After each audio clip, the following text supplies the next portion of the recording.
Convido-vos mais uma vez a ficarem de pé e a abrirem as vossas Bíblias na epístola ou na carta que o apóstolo Paulo escreveu aos Colossenses. Colossenses, capítulo 1. Colossenses, capítulo 1. E vamos ler dos versículos 13 a 23. Apesar de irmos centrar a nossa atenção apenas nos versículos 21 a 23, vamos ler um pouco mais para termos o contexto do seguimento desta carta. Colossenses 1, 13 a 23. Diz-nos assim a palavra de Deus: o qual nos tirou da potestade das trevas e nos transportou para o reino do Filho do seu amor, em quem temos a redenção pelo seu sangue, a saber, a remissão dos pecados, o qual é a imagem do Deus invisível, o primogênito de toda a criação, porque nele foram criadas todas as coisas que há nos céus e na terra, visíveis e invisíveis, sejam tronos, sejam dominações, sejam principados, sejam potestades. Tudo foi criado por ele e para ele. E ele é antes de todas as coisas e todas as coisas subsistem por ele. E ele é a cabeça do corpo da igreja, é o princípio e o primogênito entre os mortos, para que em tudo tenha a preeminência. Porque foi do agrado do Pai que toda a plenitude nele habitasse, e que, havendo por ele feito a paz, pelo sangue da sua cruz, por meio dele reconciliasse consigo mesmo todas as coisas, tanto as que estão na terra como as que estão nos céus. A vós também, que noutro tempo erais estranhos e inimigos no entendimento pelas vossas obras más, agora, contudo, vos reconciliou no corpo da sua carne, pela morte, para perante ele vos apresentar santos, irrepreensíveis e inculpáveis, se na verdade permaneceres fundados e firmes na fé, e não vos moverdes da esperança do Evangelho que tendes ouvido, o qual foi pregado a toda a criatura que há debaixo do céu, e do qual eu, Paulo, estou feito ministro. Podeis sentar.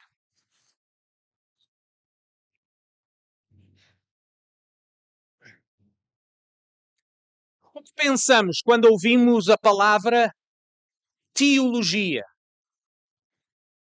Correndo o risco de simplificar em demasia, mas parece-me que quando falamos sobre teologia no contexto das nossas igrejas locais, podemos correr o risco de dois erros opostos, mas igualmente perigosos. Para alguns, a teologia é um mal. Teologia e doutrina são como que palavrões associados a discussões infindáveis sobre o sexo dos anjos, mas que apenas resultam em divisões desnecessárias na igreja. A doutrina divide, dizem-nos. Estes são os que desprezam a teologia. Mas queremos afirmar de forma clara que desprezar a teologia é desprezar a própria palavra de Deus, porque a palavra de Deus é pura teologia. Teologia, é necessário lembrarmos, significa simplesmente conhecimento de Deus. A teologia é a base da nossa própria vida. Nas palavras do Senhor Jesus, na sua oração que lemos em João 17, no versículo 3, lemos estas palavras simples, mas carregadas de significado. E a vida eterna é esta: que te conheçam a ti, o único Deus verdadeiro, e a Jesus Cristo, a quem enviaste. De acordo com Jesus, a vida eterna é o quê? É teologia. Porque a vida eterna é conhecer Deus. A Bíblia ensina-nos que o conhecimento de Deus leva-nos também a conhecer-nos a nós próprios. Conhecer Deus é a base de nos conhecermos a nós próprios. Porquê? Porque nós fomos criados à imagem de Deus. Queridos irmãos, queridos amigos, querem se conhecer a vocês próprios? Querem conhecer a vossa identidade? Querem conhecer porque é que foram criados? Conheçam Deus, porque fomos criados à sua imagem. E ao mesmo tempo conhecermos a nós próprios, somos também levados a conhecer a Deus que nos criou. É por isso que os cristãos têm a palavra de Deus no centro das suas vidas. É por isso que nós temos a palavra de Deus no centro do nosso culto comunitário. É por isso que ele tem sido o centro, a palavra de Deus, da nossa reunião, seja na escola dominical, seja agora durante o culto. A nossa adoração a Deus, lembrem-se, é resultado de conhecermos a Deus. E como é que podemos conhecer a Deus? Através da sua palavra. A verdadeira adoração pressupõe o conhecimento de quem Deus é. Pressupõe o que Deus deseja de nós. Por isso a teologia não é um exercício reservado para alguns com interesses particulares. A teologia é a nossa vida. Porque se nós entendermos que conhecer Deus é a vida eterna, logo teologia é a nossa vida. Conhecer Deus é o assunto mais importante da nossa vida. Mas o desprezo da teologia não é o único mal. E devemos reconhecer isso também. Se o desprezo da teologia é fatal, o facto é que o interesse pelos estudos teológicos pode resultar em mais nada do que uma teologia morta. Para aqueles que têm uma apetência especial para a leitura ou para o estudo, a teologia pode ser nada mais do que um exercício intelectual. Como alguém disse, e cito aqui, o homem que estuda teologia, e especialmente aquele que estuda a dogmática, deve procurar estar atento que o seu estudo não é feito cada vez mais na terceira pessoa, em vez da segunda pessoa do singular. Sabes o que quer dizer com isso? É aquela transição de um nível de pensamento para o outro, de uma relação pessoal com Deus, ou seja, falar de Deus como tu ou você, a uma referência meramente técnica a Deus como Ele. Esta transição está normalmente associada ao momento em que já não leio a palavra da Sagrada Escritura como uma palavra para mim, mas apenas como um objeto de estudos exegéticos. É neste sentido, irmãos, que nós precisamos de ser lembrados que se a teologia é a nossa vida, também precisamos de ser lembrados que a Bíblia é isto. Hebreus 4:12. Porque a palavra de Deus é para ficar na nossa cabeça? Não. Porque a palavra de Deus é viva e eficaz e mais penetrante do que qualquer espada de dois gumes, e penetra até à divisão da alma e do espírito e das juntas e medulas, e é apta para discernir os pensamentos e intenções do coração. Queridos irmãos, a teologia, isto é, o conhecimento de Deus, é inerentemente prático, porque ninguém pode ter um encontro com Deus sem que haja uma transformação radical da sua vida. Deus revelou-se para que o pudéssemos conhecer, mas esse conhecimento implica uma resposta da nossa parte. Qualquer teologia que resulta em passividade é uma teologia morta. Um encontro verdadeiro com Deus resulta inevitavelmente numa transformação radical na vida de uma pessoa, porque a teologia, mais uma vez, o conhecimento de Deus, é pessoal e prático.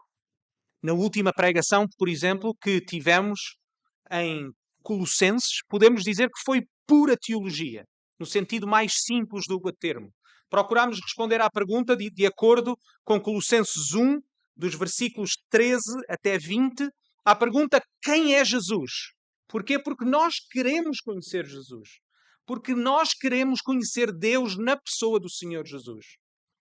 E afirmámos 4 coisas. Afirmámos que a palavra de Deus afirma que Jesus é o instrumento de Deus para a nossa salvação. Afirmámos, número 2, que Jesus é a imagem perfeita de Deus, porque Ele é o próprio Deus. Afirmámos, número 3, que Jesus é o primogênito da velha e da nova criação, e o que nós quisemos dizer com isto é que Ele é o Rei, Ele tem a autoridade, como o texto diz, a preeminência sobre todas as coisas. Mas também afirmámos, número 4, que Jesus é a origem, o fim, mas também aquele que sustenta todas as coisas. Afirmámos que a nossa identidade está ligada a Jesus e em união com Jesus. Que Jesus é a nossa identidade. Porque foi Ele que nos criou. Porque Ele nos criou para Ele. E é Ele que nos sustenta. É Ele que dá significado a toda a nossa vida.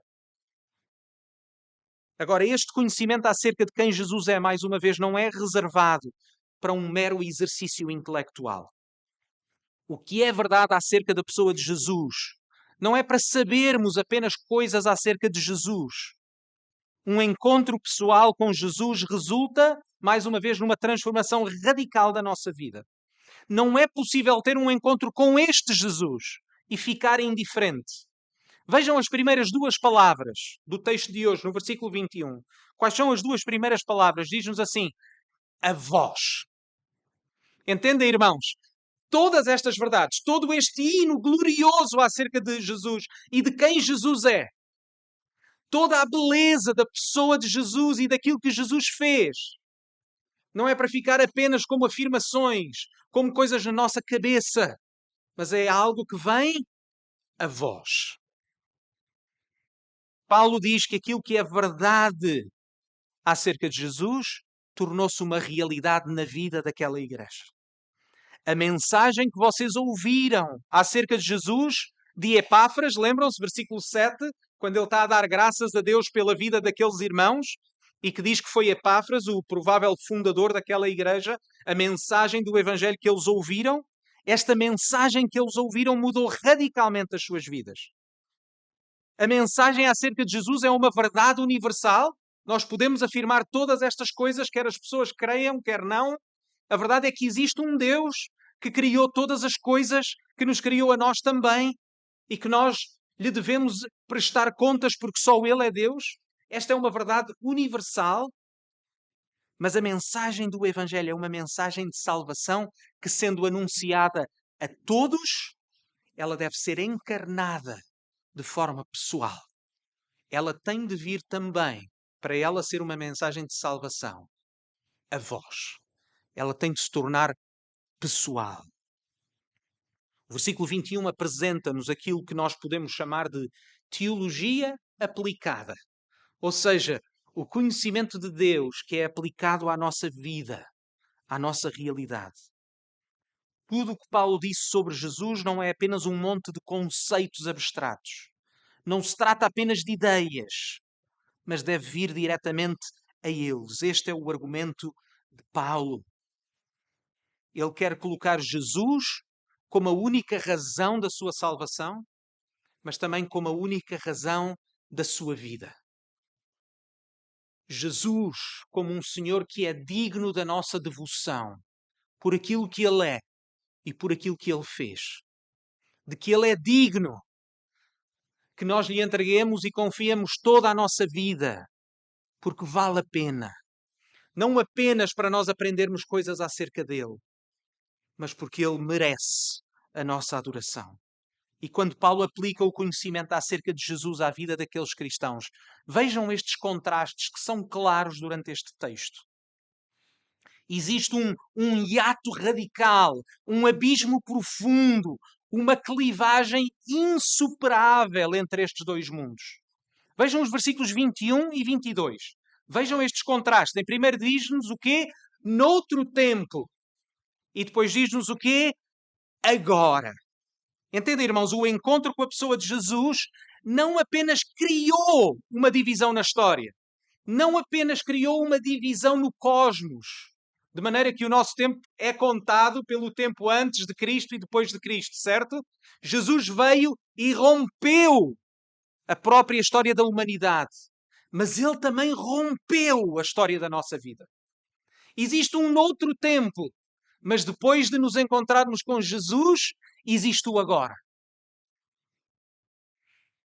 Existe este contraste que é, na realidade, um abismo, porque são duas vidas diferentes. Existe também um contraste de relacionamento. Vejam o que diz. Nós éramos o quê? Éramos estranhos. Éramos inimigos do próprio Deus. Mas o que é que diz de nós agora? Mas porque nós somos muito bonzinhos, agora Deus gosta de nós. É isso que o texto diz? Não, irmãos, diz que Ele nos reconciliou consigo mesmo. Nós éramos inimigos, mas Jesus agiu de forma a reconciliar-nos com Deus. Esta mudança radical no nosso relacionamento com Deus. Foi o Senhor Jesus que abriu a porta para este novo relacionamento com Deus. Mas também, irmãos, existe um contraste de tempo, existe um contraste no relacionamento, mas existe também um contraste de vida. Vejam o que o texto diz. Pelas vossas obras más. Vocês eram estranhos e inimigos pela vossa desobediência, pelo vosso pecado, pela vossa rebelião contra Deus. Mas agora que Jesus fez o que fez, não porque vocês são bons, mas porque Jesus é quem é, e porque Ele é fiel, e porque Ele cumpriu o que nós não éramos capazes. Ele reconciliou-nos com Deus para quê? Diz o texto, para permanecermos nos nossos pecados? Para que, estando salvos, não interessa o que nós fazemos? É isso que o texto diz? Não. Diz-nos para apresentar-nos o quê? Santos, irrepreensíveis, inculpáveis perante Ele. Por isso, irmãos, hoje temos apenas 3 verdades simples. Número 1, o que fomos. Número 2, o que somos. Número 3, como vivemos. Número 1, o que fomos. Vejam o início do versículo 21, mais uma vez. A vós também, que noutro tempo erais estranhos e inimigos no entendimento, pelas vossas obras más.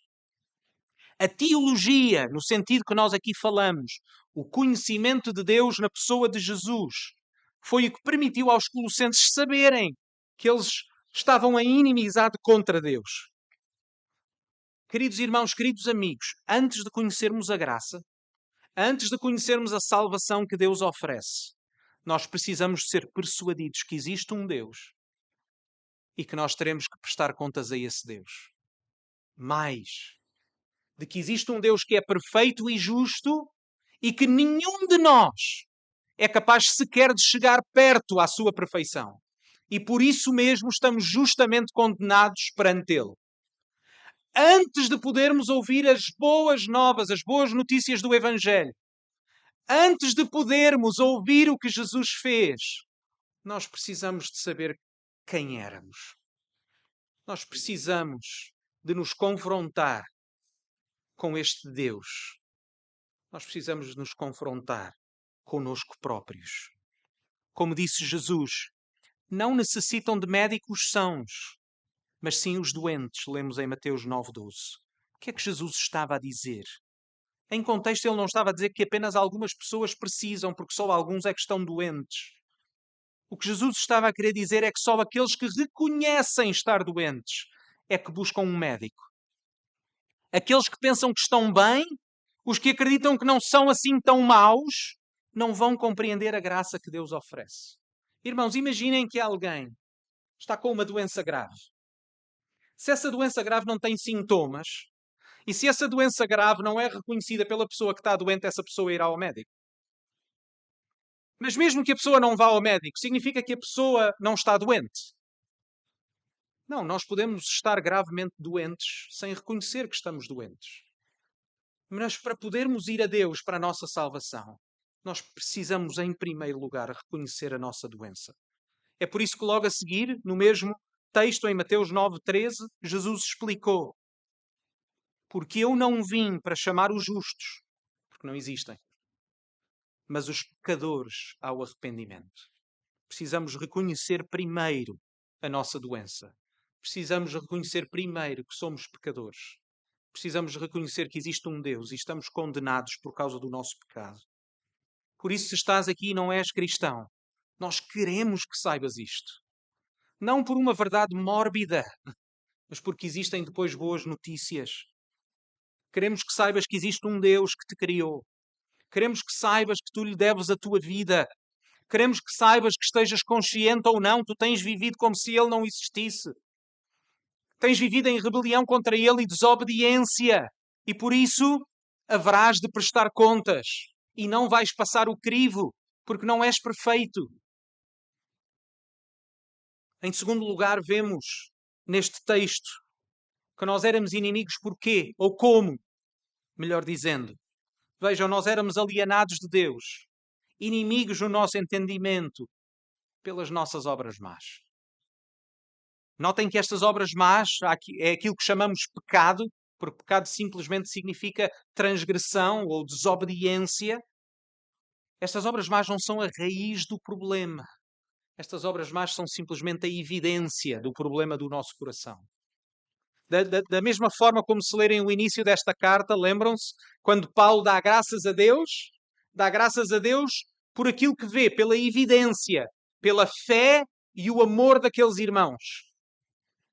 Mas aquela fé e aquele amor que eram evidentes, que eram visíveis, tinham uma causa maior. Qual era a causa? Era a sua fé em Jesus. Era a esperança que tinham no Evangelho. Da mesma forma, aqui, as obras más não são a causa, são a face visível. Porque o texto diz-nos que éramos inimigos no entendimento. O que está em jogo, queridos irmãos, é o nosso próprio coração. Nós não precisamos apenas de uma remodelação na nossa vida. Nós precisamos de uma nova vida. Não precisamos apenas fazer umas mudanças ou uns ajustes na nossa vida para Deus nos poder aceitar. Nós precisamos nascer de novo. Não é apenas uma questão de cosmética. É uma questão de uma nova identidade. E esta é a condenação que Jesus tem contra os fariseus, porque eles pensavam que era tudo uma questão de coisas que eles podiam fazer. Mas Jesus, em Mateus 23, 27, acusa-os desta forma. Ai de vós! Eles eram religiosos, reconhecidos e admirados pelo povo, pela sua suposta espiritualidade. E Jesus acusa-os e diz: ai de vós, escribas e fariseus hipócritas! Pois que sois semelhantes aos sepulcros caiados, que por fora realmente parecem formosos, mas interiormente estão cheios de ossos de mortos e de toda a imundícia. Irmãos, nós precisamos entender que o problema está no nosso coração. Nós podemos pintar o nosso exterior, nós podemos viver uma vida muito sofisticada de forma que as pessoas não percebam o que vai no nosso coração e nos nossos pensamentos. Mas o que nós realmente precisamos é de uma transformação do nosso coração, de uma nova vida. Isto é tão importante no nosso país que continuamos a ouvir pessoas X e Y vai de certeza para o céu porque ela era tão boazinha. Não, irmãos, ninguém chega ao céu por sermos bonzinhos. Nós chegamos ao céu porque o nosso Senhor é bom.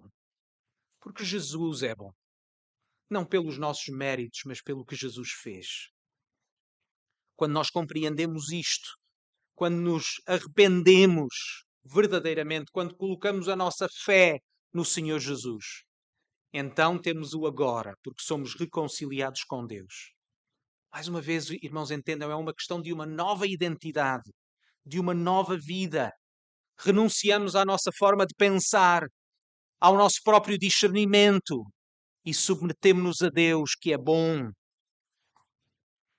É necessário continuar a afirmar que a moralidade não é relativa. A relativização da moral é uma consequência do pecado. Quando Deus criou a humanidade, irmãos, não era suposto sermos nós a decidir o que era certo ou errado. Não era suposto nós termos o conhecimento neste sentido do bem e do mal. Esse pertence a Deus. É por isso que quando Adão e Eva pecam, o que é que o texto bíblico nos diz em Gênesis 3, 22? Então disse o Senhor: eis que o homem é como um de nós, sabendo o bem e o mal. E aqui o sentido da palavra de Deus não é somente de saber coisas na sua cabeça, mas de dizer: eu tenho a autoridade de definir o que é certo e o que é errado. E por isso ficamos debaixo da condenação de Deus, porque só Ele é Deus, só Ele tem a autoridade de definir o que é certo e o que é errado. É por isso que um reformador espanhol, Juan de Valdés, disse assim: é justo que os homens, para recuperarem o que perderam, ou seja, o seu relacionamento perfeito com Deus, para recuperarem o que perderam, primeiro renunciem ao que ganharam. A nossa salvação reside no facto de renunciarmos a ser donos de nós próprios e devolvermos a Deus o que só a Ele é devido. Relativizar a moral, ou seja, o que é certo e o que é errado, é retirar a Deus, é roubar a Deus o que é dele por direito. E esta continua a ser uma das nossas grandes tentações, ainda mesmo enquanto cristãos. Irmãos, é ou não verdade? Nós podemos ler as Escrituras e podemos afirmar que Deus é o Senhor, que nos submetemos a Ele. Mas a nossa tentação quando lemos um texto difícil é de querermos seguir mais o nosso raciocínio do que a palavra de Deus diz. É de confiarmos mais naquilo que nos parece bem do que aquilo que Deus diz. E cairmos no erro de Adão e Eva. Qual foi o problema? Quando a serpente veio para o jardim, o que é que ele pergunta? Será que Deus disse mesmo? E qual é a tentação? Eva olha para o fruto e parece-lhe que existe uma contradição entre aquilo que Deus diz e aquilo que ela acha que é.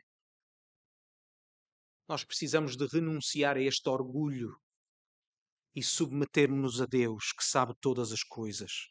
É por isso que nós precisamos ser lembrados da ordem correta das coisas. Em primeiro lugar, antes de mais nada, nós perguntamos o que é que Deus espera que eu faça, porque eu sou dele. Como é que Deus avalia isto?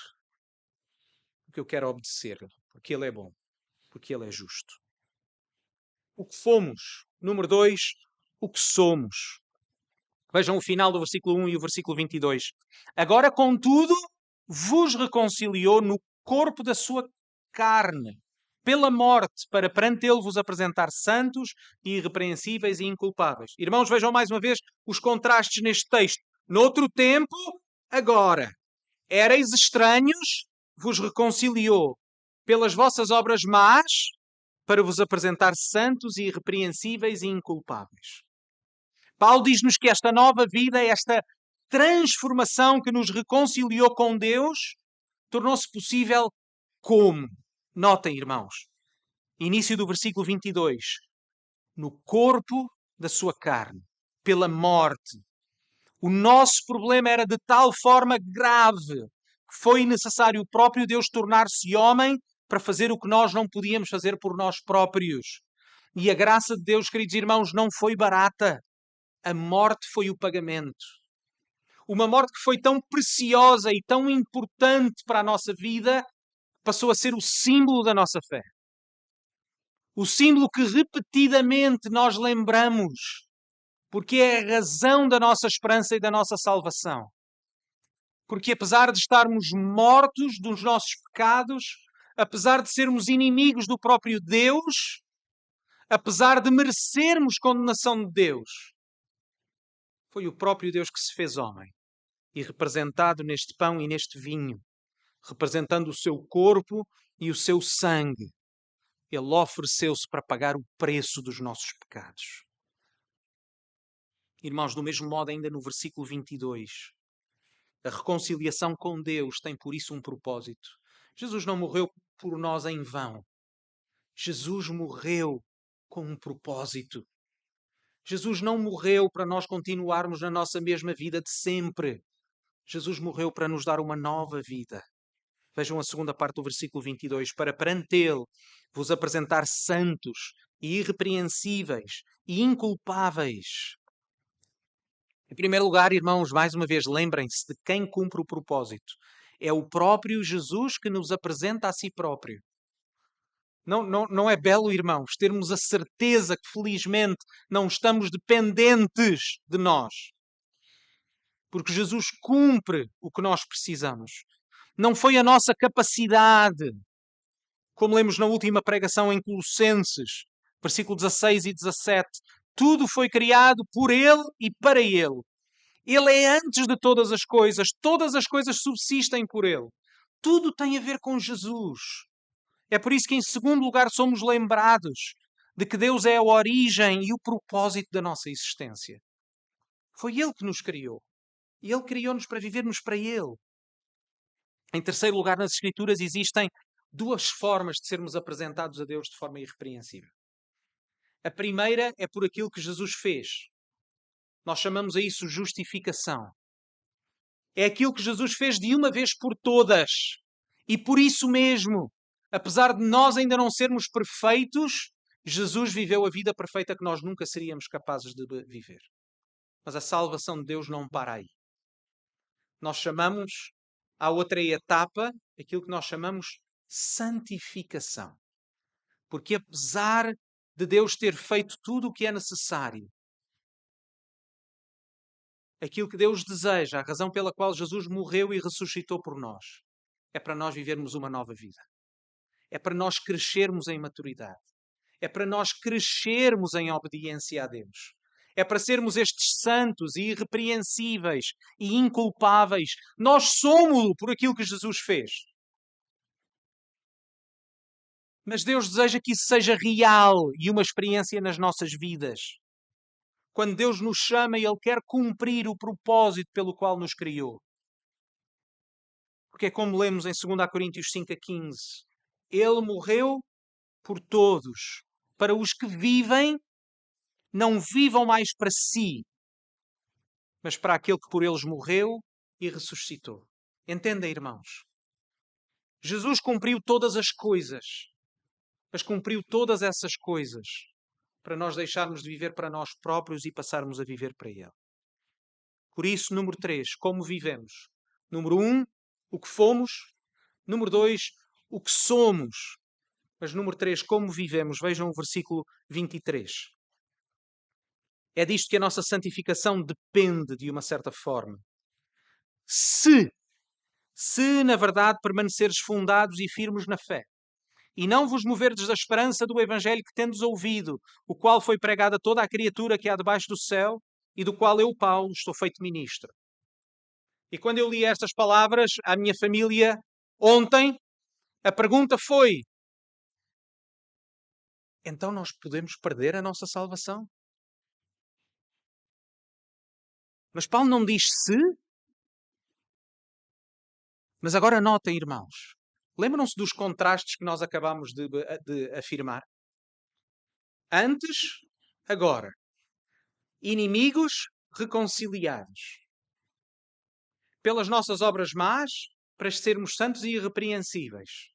Mas, irmãos, Paulo agora não apresenta nenhum contraste. Ele está a assumir que os verdadeiros cristãos vão permanecer firmes na fé. Entendem, irmãos? Porquê? Porque a razão da nossa certeza não está naquilo que nós fazemos. A razão da nossa certeza está naquilo que Jesus já fez e continua a fazer. Aquilo que Paulo está a dizer é que a nossa fé é algo ativo. É algo que nós participamos. De que a nossa fé não é algo passivo. Não é algo que simplesmente esperamos por aquilo que Deus faz, mas é na certeza do que Deus faz. Nós agimos. É por isso que Paulo agora não diz se. Se vocês não fizerem estas coisas, vão perder a vossa salvação. Não, isso seria insuportável, irmãos. Qual de nós seria capaz de dizer, não, eu pelas minhas próprias forças vou ser capaz? Não, aquilo que ele está a fazer é uma exortação para que eles se mantenham firmes. Podemos ver esta exortação como a nossa santificação progressiva e pelo facto que ela não deve ser assumida. Ela é garantida, mas ela não deve ser assumida. Porque quando nós assumimos, não vivemos da forma como devemos. Por isso, afirmar a suficiência de Cristo na nossa vida diária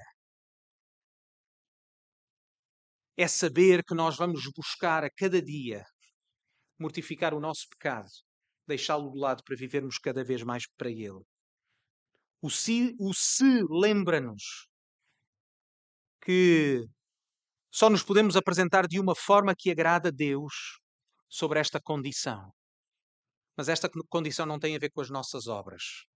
Esta condição tem a ver com a evidência da nossa fé. O que Paulo diz aqui não é que Jesus não é suficiente e precisa de ser complementado com alguma coisa. O que Paulo está a dizer é que Jesus morreu não apenas para nos dar o passaporte para o céu, mas para nos dar uma nova vida. E se realmente somos verdadeiramente cristãos, verdadeiramente filhos de Deus, se verdadeiramente nos arrependemos e colocamos a nossa confiança em Jesus, então isto será real nas nossas vidas. Então podemos ter confiança que vamos crescer em santificação. Isto é crucial para nós compreendermos. Porque se nós fizéssemos esta pergunta, como é que podem os colossenses continuar a dar frutos? Como podem eles continuar a demonstrar a sua fé e o seu amor, como vimos nas orações de Paulo, nos primeiros versículos desta carta? Paulo responde: continuem firmes na fé, na vossa confiança no Senhor Jesus. Continuem firmes na vossa esperança. Naquilo que Deus diz é verdade e vocês podem confiar. Continuem a confiar em Jesus porque Ele é suficiente. Queridos irmãos, para podermos saborear os frutos de uma árvore, nós precisamos de cuidar da árvore. Um bom fruto é o resultado de uma árvore saudável. Nós não podemos produzir os nossos frutos artificialmente. Nós não podemos produzir a nossa santificação de uma forma artificial. Nós iremos crescer em santificação na medida em que nós confiarmos mais e mais no Senhor Jesus. Mais e mais na Sua palavra. Quando mais e mais nos submetermos a Ele. Cada vez que somos tentados a viver como se Cristo não fosse suficiente, estamos de facto a dizer que acreditamos num evangelho de obras, que nós somos capazes. Queridos irmãos, Jesus é suficiente. Acredita nisso. Ele é suficiente para garantir a nossa salvação, mas é também suficiente para garantir a nossa santificação. Veem que o foco aqui está na fé e na esperança? Não é algo que nós produzimos. É um dom que nos é dado. Entendem, irmãos? Estejam firmes na mensagem que vocês ouviram. Estejam firmes no Senhor Jesus, porque Ele é capaz. Queremos continuar a aprender a depender totalmente do nosso Deus. Não podemos querer afirmar a sua suficiência e continuar a viver se este mundo dependesse de nós, ou se a nossa vida dependesse do que nós fazemos. Jesus é suficiente. É por isso, irmãos, que já de seguida nós vamos celebrar aquele que é o símbolo da nossa suficiência. Vamos nos aproximar da mesa, vamos tomar do pão, vamos beber do vinho, porque nós acreditamos que o sacrifício de Jesus é suficiente. Porque Ele foi capaz do que nós nunca seríamos capazes. E ao fazermos isso, depois vamos juntos afirmar o pacto ou a aliança que nos une. Porquê? Porque um encontro com este Jesus não nos pode deixar indiferentes. Um encontro com este Jesus transforma radicalmente a nossa vida. E por isso esse é o nosso desejo, porque conhecemos Jesus. Porque recebemos a sua salvação. Então, quem mais digno existe? Quem mais que merece a nossa devoção? Quem mais que merece toda a nossa vida? Vamos orar. Pai do céu, nós agradecemos-te porque o teu Filho foi capaz do que nós nunca seríamos capazes. Mas também te pedimos, ó Pai, que nos ajudes, porque nós queremos permanecer firmes nesta fé. Nós queremos permanecer firmes nesta esperança. Nós queremos, ó Pai, confiar na tua palavra. Nós queremos submeter-nos a ti em tudo o que tu dizes, porque tu és justo e porque tu és bom. Pai, protege-nos da tentação de confiarmos no nosso raciocínio, de confiarmos naquilo que parece bem aos nossos olhos. Nós somos o teu povo, somos o que somos, porque tu nos salvaste. E por isso queremos te entregar toda a nossa vida. No nome do Senhor Jesus. Amém.